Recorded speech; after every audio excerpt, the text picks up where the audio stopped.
I got a bag of goodies to share with you.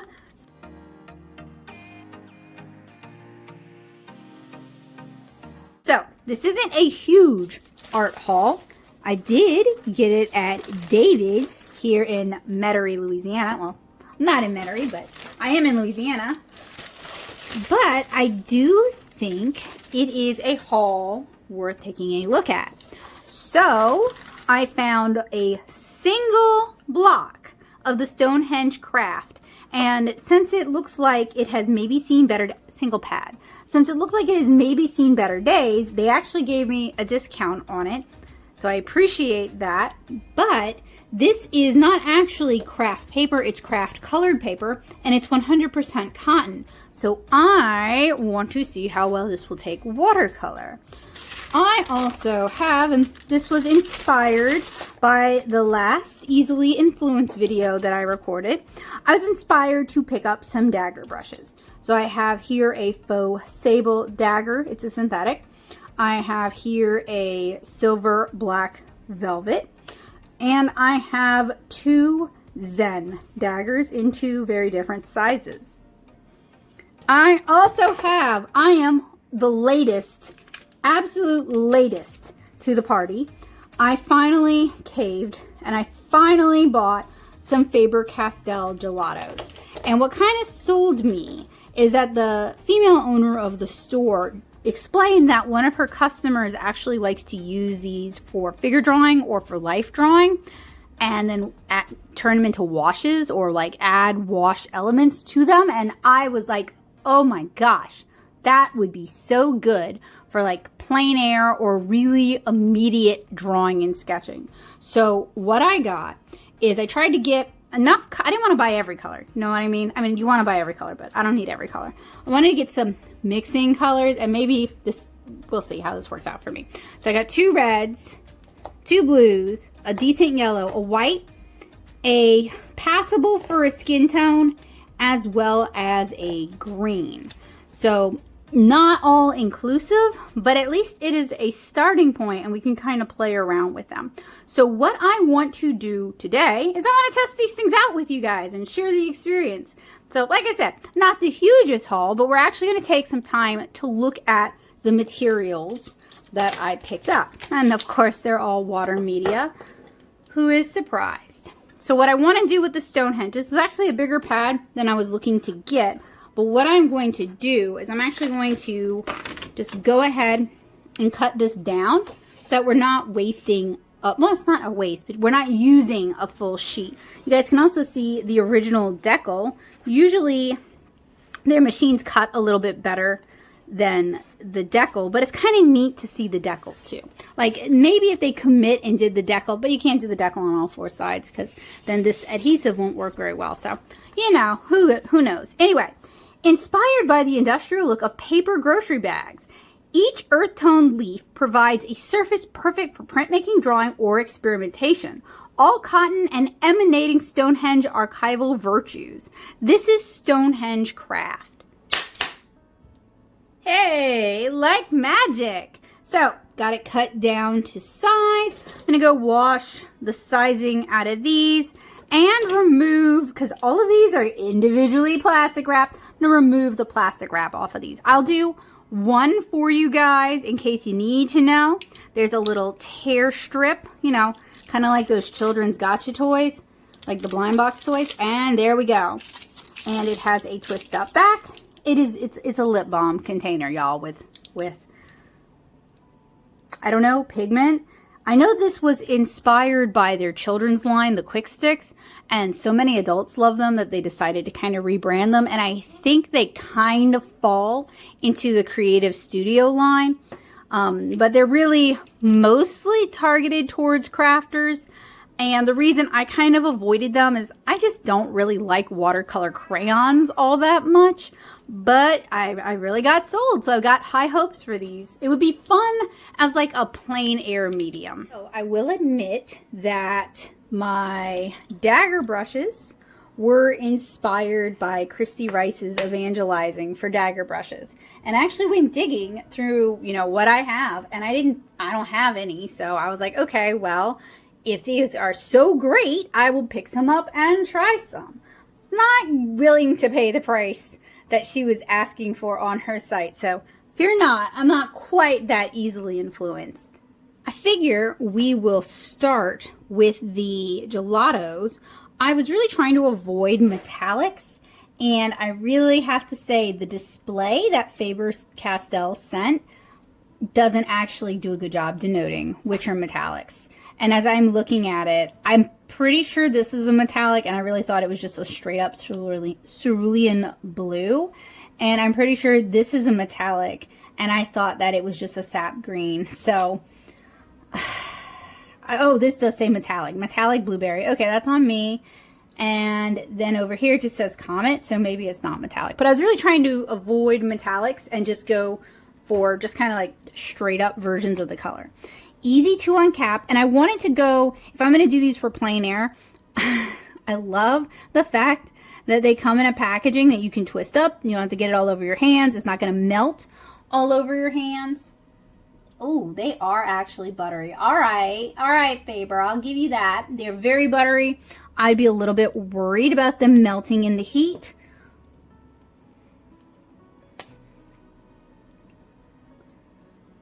And I'm just gonna do like a straight up application first. Also, them on the craft paper, good choice, because you can really see the opacity, and it kind of also showcases what this craft colored paper might be good for. I'm thinking like gouache. Wanted something vaguely skin tone-ish. It's a little very pink, but very watered down. It might be passable. And this is also to decide if these are going to be a good fit for me. Of course, I did not allocate my space very well.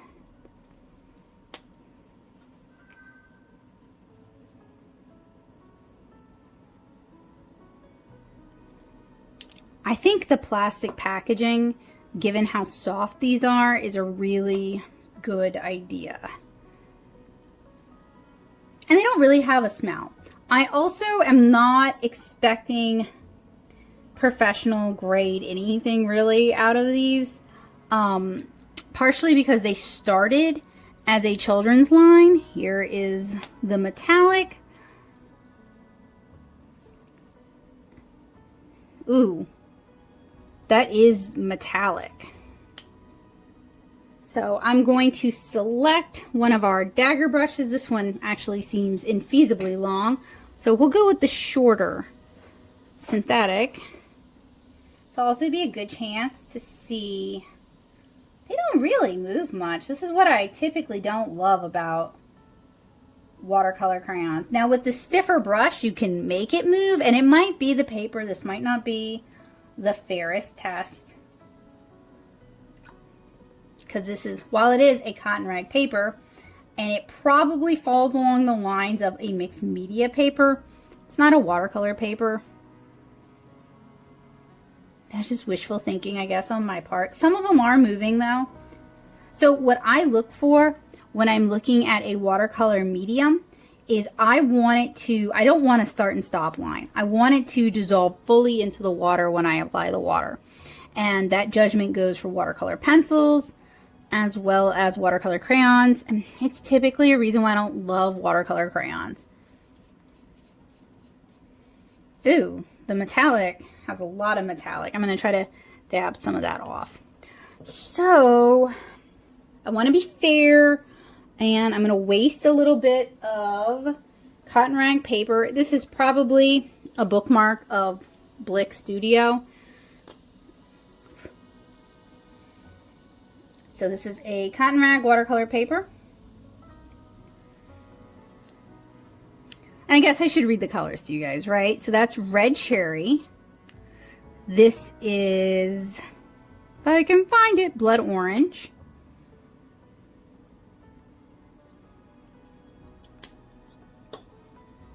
This is boysenberry for my northern friends.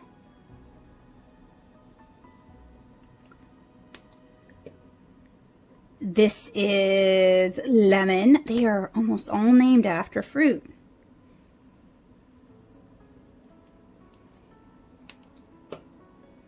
This is guava. The white is coconut, I believe. I am not, yeah, it's coconut. I'm not going to swatch it because we're not going to see it. The green is comet. Kiwi would have been. Oh, now that I'm looking at it, there's a bit of interference color to this. I don't feel like that was marked. And I'm also not really seeing it. And then finally is metallic blueberry.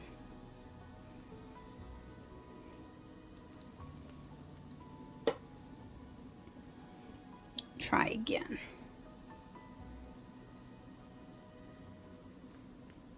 And honestly, they may just need a little extra time to activate in order for the colors to really move. I think they would be an okay option for plein air sketching, knowing that it's just going to stay a sketch. Like, I don't know that I would end up with like a landscape that I really felt good about. I don't know. You know, I have not tried. I'm not seeing any of that interference color. I mean, I see a little bit of it now in the straight up swatch, but not really much in the water. And then there is metallic blueberry. So I guess I'm going to have to try to pick up some of the colors that I'm missing, maybe some browns, and see about taking it out to like City Park and maybe doing, or Lafayette Park and doing some sketches and see how I feel about them. Because I'm kind of on the fence. They're okay, but I'm not super excited about them. Let's try playing around now with these Dagger brushes. I am going to switch over to traditional watercolor. I've got some Core Phthalo Blue Green shade. I'm just going to do a little bit. I also have this thing with clean water in it.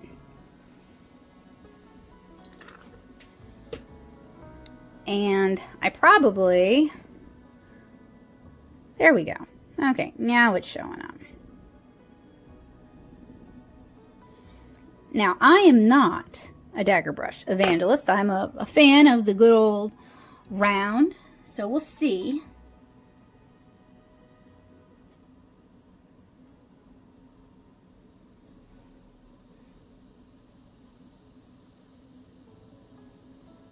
You know, not bad. I know they're really faint to see, but I kind of can get it, especially if you're doing florals. So that's the synthetic, and that is just a faux sable dagger by Dynasty. Let's punish ourselves with the silver black velvet. I say punish because this is a really floppy dagger. All right, not bad. This would take more wrist control, but you do get more opportunity for some really nice dry brush. This one is definitely for people with more wrist control. Before the arthritis got really bad, I would have liked that one. This, the Zen, is very wibble wobble too. Almost as wibble wobble as the silver black velvet. Now the nice thing about wibble wobble is you get lots of flex, so you can really do some expressive brush work. And then the smaller one,